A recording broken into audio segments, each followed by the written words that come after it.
သွေးဆက်တွေကြားရင်းကနေစစ်တီတော်စိတ်သက်အပြည့်နဲ့အလဲထိုးနိုင်ဝယ်ရောက်နိုင်ခဲ့တဲ့ကျော်စာဝင်းပရိသတ်များအားပဲမင်္ဂလာပါဗျာကြော်ကြားမမေစောချန်နယ်ကနေအားလုံးကိုပြန်လည်ကြိုဆိုလိုက်ပါရစေတကယ်ကိုမင်္ဂလာရှိတဲ့သတင်းကောင်းပါပဲအားလုံးမျှော်လင့်ဆောင်ဆိုင်နေခဲ့ကြတဲ့အမေချစ်ဖိုက်တာကျော်စာဝင်းရဲ့ငွေတိုင်းပွဲထွက်ခီလန်စာကတော့ပန်းကလန်းကိုလှပသွားခဲ့ပါပြီလော်မနီလိုတမိုင်းဝင်ကွင်းကြီးမှာထိုင်းပရိသတ်ရဲ့ရှင်းမောက်မှာထိုင်းဖိုက်တာပတ်တွန်ချိုင်းကိုအလဲထိုးနဲ့နိုင်ပြလိုက်တာဟာတမ်းမှန်အောင်မြင်မှုတစ်ခုမဟုတ်ပါဘူးပထမချီစတင်ဖို့အတွက်ခေါင်းလောင်းတန်နေမိတာနဲ့ကျော်တော်ဝင်းရဲ့ကစားပုံကတီးတာထင်ရှားပါတယ်။ပုံမှန်အားဖြင့်မွေထိုင်းပွဲတွေရဲ့ပထမချီဟာအကဲခက်တဲ့အခြေဖြစ်လေးရှိပါတယ်။ဒါပေမဲ့ကျော်တော်ဝင်းကတော့မြမရွာလက်ဝဲရဲ့သွေးဆူလွယ်တဲ့စိတ်ဓာတ်ကိုအပြည့်အဝအသုံးချသွားခဲ့ပါတယ်။ပွဲစားရတဲ့ပြန်ဘက်ကိုစဉ်းစားချိန်မပေးဘဲဒရက်ဆက်လိုက်ကက်ကစားခဲ့ပါတယ်။ဒါကပတ်သွန်ချိုင်ကိုတော်လေးအကျက်ရိုက်စေခဲ့ပါတယ်။ထိုင်းဖိုက်တာကသူ့ရဲ့ရက်တန်ကိုရှာမတွေးခင်ပါပဲကျော်တော်ဝင်းရဲ့လက်သီးမိုးတွေအောက်ကိုရောက်သွားခဲ့ရပါတယ်။ကျော်တော်ဝင်းရဲ့အကြီးမားဆုံးလက်နဲ့ကမဆုံးမနစ်စိတ်သက်ပါပဲ။ပြန်ဘက်ကတိုင်ပန်တိုက်ခတ်လာခဲ့ရင်တော့မှနောက်မဆုတ်ပဲပို့ပြီးတော့ရှေတိုးကစားတာကပြန်မဲ့စိတ်သက်ကိုရိုက်ချိုးပြစ်တယ်လို့ဖြစ်သွားစေပါတယ်။ပထမအချိန်မှာထိုင်းဖိုက်တာရဲ့တောင်ကြောင့်မျက်ခုံးကွဲသွားတဲ့ဖြစ်ရက်ကဒီပွဲရဲ့အချိုးအကွေးတစ်ခုဖြစ်ခဲ့နိုင်ခဲ့ပါတယ်။ဒါကကျော်တော်ဝင်းအတွက်ကောင်းမွန်တဲ့သင်ခန်းစာပါ။လက်ဝဲမှာခေါင်းတိုက်ခွင့်ရှိလို့ကွာဝေးတစ်ခုကိုတတိထားပေမဲ့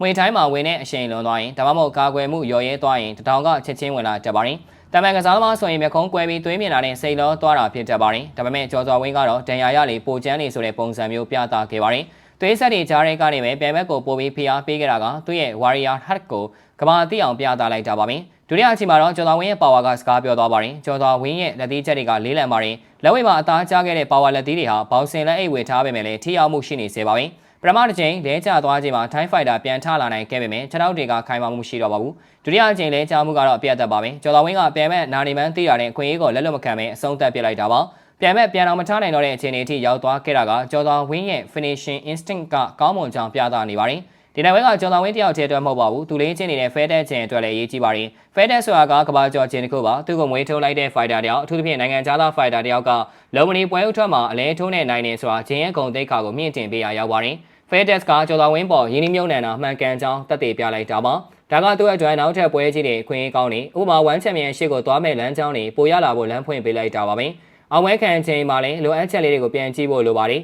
တိုင်းစစ်ဖွင့်ကစားပုံကပရိသတ်ကြိုက်တယ်လို့ဒိုင်းနေလဲသဘောကျတဲ့ပုံစံမှာအထီးခိုက်ခံနိုင်ရရှိတယ်ကျော်တော်ဝင်းအနေနဲ့ပြင်ဆင်ရမယ့်အချက်တွေကတော့ဒီပွဲမှာမျက်ခုံးကွဲခဲ့တာကတထောင်ကာကွယ်မှုအားနည်းသေးတယ်ဆိုတာကိုပြသနေပါတယ်ရှေ့တိုးတဲ့ကဂတ်ကိုပေါ်လွန်ကာဖို့လိုပါလိမ့်မယ်အခုက3ချီပွဲမို့လို့အားကုန်သုံးလို့ရပါမယ်5ချီပွဲတွေဖြစ်လာရင်အားရင်ခွဲဝေမှုကိုတတိထားပါမယ်လက်ရှိချိန်မှာမြန်မာပြည်သူတွေအတွက်စိတ်ထွက်ပေါင်းနဲ့ပျော်ရွှင်စရာဆိုတာရှားပါနေတဲ့အချိန်မှာကျော်တော်ဝင်းရဲ့ဒီနိုင်ပွဲဟာပရိသတ်ရဲ့နှလုံးသားကိုရေးအေးတစ်ခွက်တိုင်ကျွေးလိုက်တယ်လို့ပါပဲကျော်တော်ဝင်းရဲ့လုံမနီပွဲဥထွက်ဟာပြည့်ပြည့်စုံတဲ့အစာပြုံးမှုပါသူ့မှာ power ရှိတယ်နှလုံးသားရှိတယ်ပရိသတ်အခြေရှိတယ်အခု fair test လိုမျိုး scan ကောင်းတစ်ခုရဲ့နေစနစ်ပိုင်းပံ့ပိုးမှုပါရနေပြီဆိုတော့ရှေ့ဆက်ရှောက်မဲ့ခီးလမ်းမှာဒီထက်ပိုပြီးတော့ကြီးမားတဲ့အောင်မြင်မှုတွေအများကြီးရယူနိုင်မယ်လို့မျှော်လင့်ရပါတယ်ဟုတ်ကဲ့ပါဗျာဗီဒီယိုလေးကတော့လောက်ပါပဲနောက်နေ့မှာလည်းအားကစားနဲ့ပတ်သက်တဲ့သတင်းကြားတွေကိုတင်ဆက်ပေးတော့မှာဖြစ်တာကြောင့်ကျွန်တော်တို့ရဲ့ page တွေကို like and follow လုပ်ပြီးဒီဗီဒီယိုလေးကိုလည်း share ပေးကြပါဦးလို့ပြောရင်းနဲ့ညီကုန်းချုပ်လိုက်ရပါတယ်ခင်ဗျာ